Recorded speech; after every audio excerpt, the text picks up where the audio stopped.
Good afternoon, everyone. Welcome to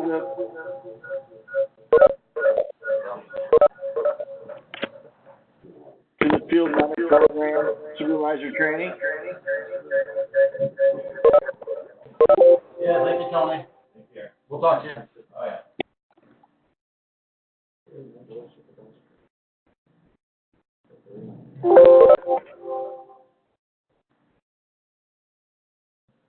I would ask all the groups to mute. If they could, just keep the feedback down. My name is Kevin Backer, and I'm part of the regional training team. And today we're just going to walk through the Peer Mentor program.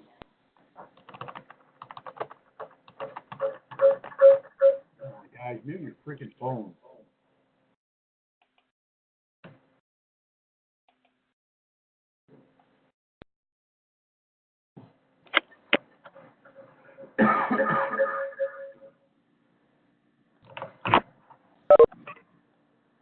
I would ask all the groups to mute.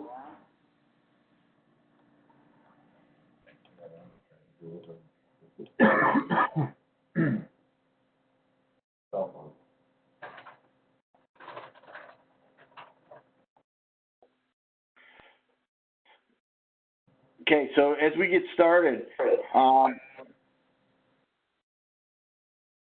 our agenda for this afternoon is quite simple.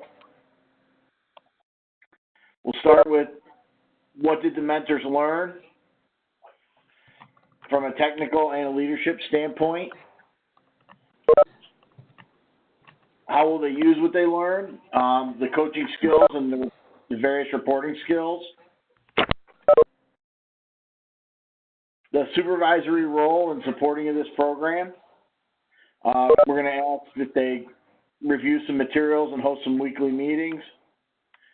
And then some recommended best practices, specifically around peer mentor selection. That's where we're going to go. I still got a few phones that are not muted. I would ask everybody to mute, please, and then go ahead and unmute if you want to ask a question. Anytime during the session, feel free to unmute and ask a question. Yesterday's session took about 20 minutes, so that's why I adjusted the invites. You should get some of your time back today. But if you do have questions, please ask them. Don't wait for the end. So the first thing we covered with the peer mentors, and I want to thank the Northern New England MA for allowing us to do our beta testing and our pilot of this program up there.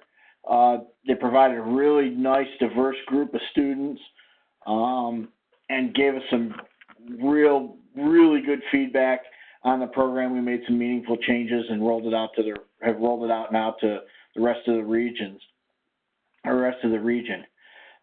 With mentoring, there's been a lot of research done on this. And Julie Kander, she published in the Huffington Post that 79% of millennials see mentoring as crucial to their career success.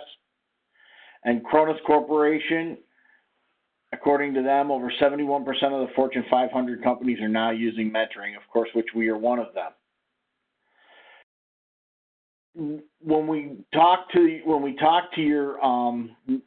your mentors in class, that one of the first things we do is we ask them who had mentored them, whether it's personally, professionally, what benefit they saw from it. It builds an inherent value for them in the program, and it really personalizes it for them. For a lot of this group that we're training as peer mentors, it's really their first opportunity at any sort of formal leadership training. So it's really beneficial for us to take some time and personalize it for them so they can really own some of this material. With the mentoring, we break down the behaviors. There's into 4 key behaviors: professionalism, communication, observation, and goal setting. When we talk about professionals, the key principles that we bring up are being genuine, encouraging excellence, and being willing to consider different ideas. And those three key principles filter down through all of the other behaviors in the training. And you're going to hear me say behaviors a lot because one of the key focuses of this training is developing behaviors in our mentors so they can evaluate behaviors in our mentees. And that's really where we're trying to go with this for the 2 days that we're together. When we talk about communication, it's learning how to be open to dialogue. It's not just I have the right answer, here, I'm going to give it to you. It's having a dialogue and let that mentee, that student, come up with the answer on their own. Of course, active listening, and we dig a little bit deeper into it than just active listening. We really get into, it's not just listening actively, but listening to a point where you can process it and follow up with questions and gain the additional understanding, not only for yourself, but ensure that your mentee has that additional understanding. Observation skills, again, for the group that we're training for peer mentor, in a lot of cases, they've not had to observe other people's work with the goal of, either evaluating it, critiquing it, or recognize it as a good example of work. So we talk about observation and how to be curious and maintaining curiosity, recognizing the nonverbals communication, the body language, whether it's from a student that doesn't understand or an overzealous mentee that's just dismissing you and so they can get on with the task. Watching what is happening in real time and knowing when to step in, when not to step in. And then, of course, to dovetail on all of that is to ask those probing questions to make sure that student is going to be ready for release. The fourth thing is goal setting. And we're not talking about annual goals here, long-term goals. What we're really talking about is how can we benchmark performance so you can see improvement over a short term, or taking a new skill, something that was introduced either in the training or in the mentoring segment, and then knowing that student is now internalized and is able to use it when nobody's looking. So we talk about benchmarking performance like levels. Let me ask any questions before we move on. Does anybody have any questions on the behaviors?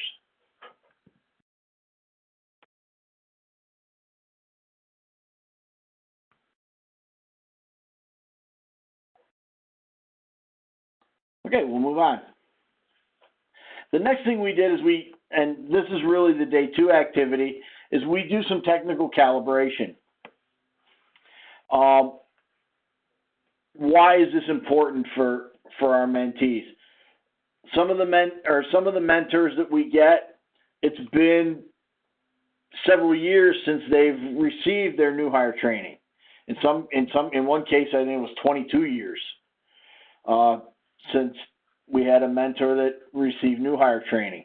So what we do is we have them go through a small group of the interactive modules that today's new hires are getting in class, that they're exposed to.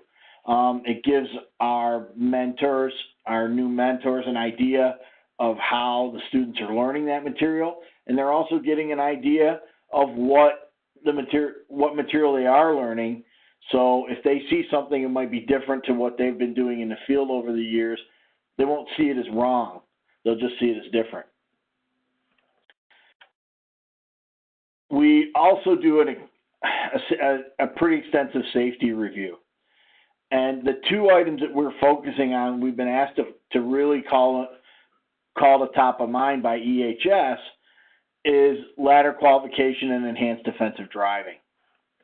Obviously, areas where we have the most injuries.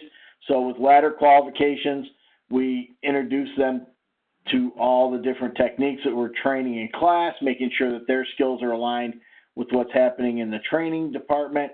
And we also familiarize them with the tools that we use in the training department for evaluation. We provide them to them, and that way if there's any issues, they can also use that same tool that the trainers are using to report that information back to the supervisor, and hopefully gets back to training as well. When it comes to defensive driving, August of last year, EHS has changed the classroom portion of defensive driving. We now teach a program it's a charter program called Enhanced Defensive Driving. We did not put them through the whole program. We did not make them evaluators in the program. What we did is we explained to them what the big changes are between the program that they went through and what the new hires are going through today. We also showed them the tools that our trainers are using through the commentary drives and the rodeo elements that are being done in all the various MAs, and how we're evaluating their driving. We're also asking the peer mentors to ride with the mentees so they can help them with their driving. For a lot of these folks, it's the first time they've driven anything that big. For some of these folks, it's the first time they've driven extensively at all in their life. So having the benefit of an experienced operator sitting next to them, we're hoping it'll help reduce some of those accidents. The big focus of the day on day 2 are the technical teachbacks.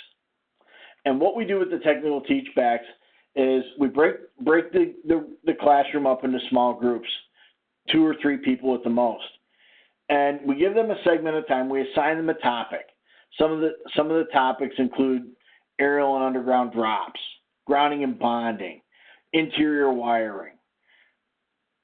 And what we do is we ask them to develop a 5 to 7 minute presentation based on that topic. And then they deliver it to the group. There's lots of benefits here that happen. The first thing is they get an opportunity at public speaking. They get to be the expert.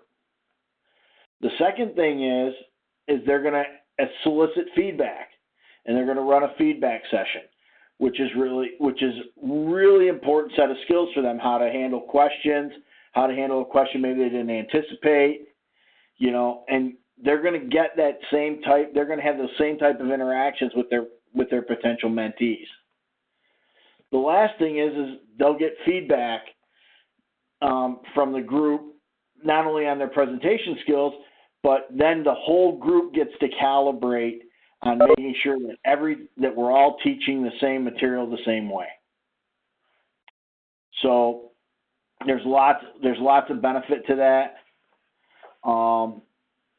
and we found the student and the students really like it, which makes the learning that much easier.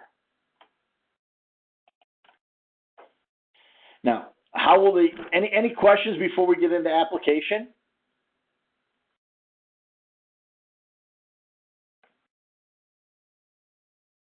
Do you guys all have a lot of carbs for lunch? Okay, we'll move on to application. How will they use it? So in class, we do a lot of small group work. We do some role play. We do some teach backs. Okay. So how are they going to apply that? And then also we have several pieces of program material. We have checklists. There's a mentee journal we put together. We have the mentor messages program that goes along with this, as well as a peer mentor feedback form. So how are they going to use these things? These are the mechanics of the program, the skills checklist. Now, I realize this is an eye chart. That's why I sent out the appendix and the mentor messages with all the invites. This is based on the TQA standards for the enterprise. Where that adaptation to the peer mentor program is right here in these 4 columns. You have the PM column, which means the peer mentor completed the task. You have the FT with help. That's the field technician completed that task with some help from the peer mentor. You have the FT solo. That's the field tech completed the task all on their own at the company standard. And NA means this item was not attempted. Understand at this point, we're driving the point home with the peer mentor students. How do you know when they're ready? How do you know when they're done? And this checklist takes away some of the subjectivity of that. When 90% of those check marks get into the FT solo column, that mentee should be ready for release on their own. And that's the goal of the program, is to get them over to 90% of those check marks in that solo column. So that's how we've adapted that. We tried to use it, so that way we didn't create additional standards. They're still the TQA standards. All we've done is adapted them to work within the peer mentor program. The next thing is the student journal. And the student journal, real simple. We pulled this out. We polled students for several months when they would come back at 3 to 4 months and ask them, hey, what could we have done better? What would you have liked to have out in the field that you didn't have? And it oftentimes came back that they would have liked to have taken better notes. So what we've done is we've put together this little student journal, just a little checklist where they can put the type of work, the equipment used, all those different rows, and then in the notes section, just write down what made that job unique. We kept hearing from the students out in the field when they would get released out in the field, they saw their peer mentor do something, or they saw a problem, they went right to this spot, and they knew exactly what was wrong, but they couldn't recall it. So they're kind of building themselves a little knowledge base. Now understand, if they never look at this journal again, just by writing it down, it raises their rate of retention 5 times. You know, they got a 5 times better shot of recalling that information just by writing it down rather than just listening, hearing it, or seeing it one time. So that's really where we're hoping this program. I mean, some folks, I'm sure they'll look through it and say, hey, I saw this before. Where did I see it? What did he do? Other students, hopefully it'll just help them recall it. The next part of the program are the mentor messages. These are card-sized job aids that we've created. And in the mentor messages program, we've really bullet pointed 10 days worth of discussions. And every day has a theme. Like one day might be the signal level meter. One might be ladder safety, ladder and driving safety. So when they get to that specific topic, they can kind of discuss the bullet points throughout the day. And then at the end of the day, they can give them this messages card, and that will help them recall what they discussed during the day. And then lastly, the last piece of mechanics is the peer mentor feedback form. And with the peer mentor feedback form, this is a once-a-week thing. This is the mentee's opportunity to give feedback on his peer mentor to the supervisor. Lots of good things will come of this. Number one, when we have peer mentors out there that are doing a great job, they're going to get recognized for it. The supervisor is going to easily be able to identify that. If there is a challenge in the relationship, and sometimes these relationships don't work. You might have oil and water riding together in the truck. They're just not mixing. They're just not working together. In a case like that, supervisor can identify that and change it up. again, the goal here is to really help the mentee. And our mentors, they know it's nothing personal. Just sometimes you get somebody that you're working with that you just can't work with that on that level. Before we move on, any questions on the four main mechanical pieces of the program?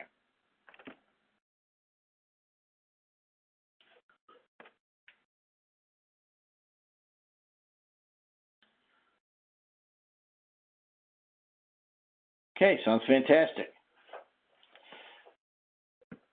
So supervisors, here's how you can best support the program. We're asking that while you have a mentee out in the field, host a weekly meeting. If you need to do it more, if you feel you need to do it more often, that's fine. But at least once a week, sit down with your peer mentor, sit down with your mentee. We'd recommend that you do them individually at first and then bring both of them together and make sure that all the information is going back and forth.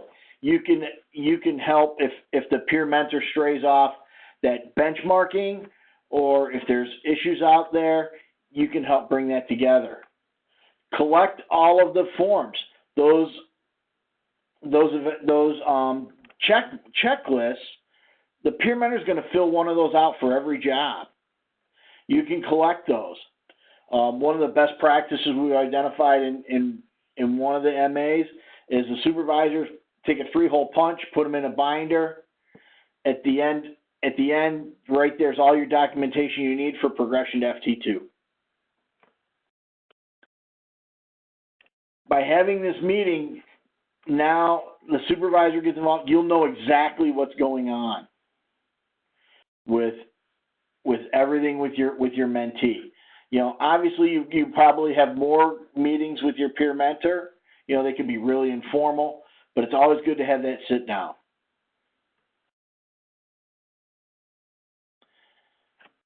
The recommended selection priorities. Again, these are recommended. You know your folks better than anybody else. But some of the things that we're recommending is that the peer mentor candidates be FT4 if they're available. They should be in good standing with no discipline or PIP. Carry a record of positive metrics. Obviously, that's supports the technical aspect of their work, that, they belong there. These next three are really on the leadership side of the house. Demonstrate a willingness to share expertise. We have a lot of really good, highly functional technicians out in the field that may not be willing to do that. They might not fit the peer mentor role the best. They also need to be willing to provide developmental feedback in a positive way. And then lastly, maintain a positive company image. We've seen this over the years where technicians, mentees riding with a mentor, they maybe has a bad taste in their mouth about the company. That never lends itself well to a new employee. This is still a new employee. They're still forming their opinions about the enterprise and the organization and really making that decision if they want to stay. And we really try to keep them in the most positive environment as we can. We know that mentoring works. It works everywhere it's employed. Emerging Workforce did a study. 77% of people are more likely to stay in their jobs. Okay, Workforce Management says 96% of business are now reporting mentoring as an important tool in their training arsenal. Okay, Manchester Incorporated, they get a 6 times higher return on investment when they partner training with mentoring, with a mentoring follow-up.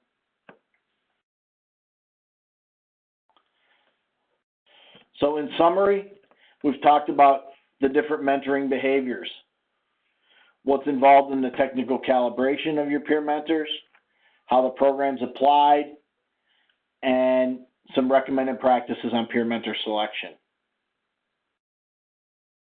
What questions do you have?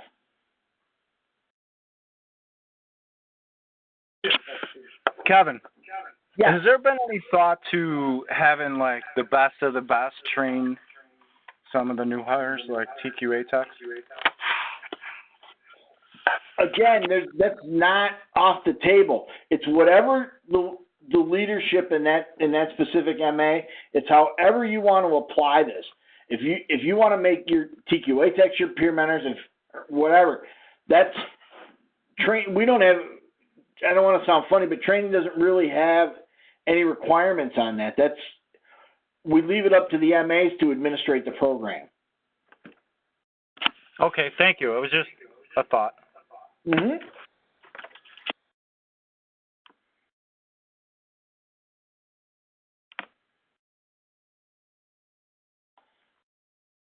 There any other questions?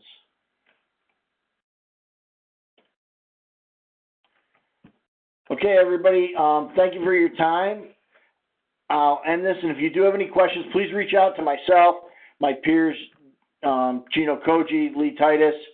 We'll be happy to answer any questions that you have. If not, have a really great rest of your day.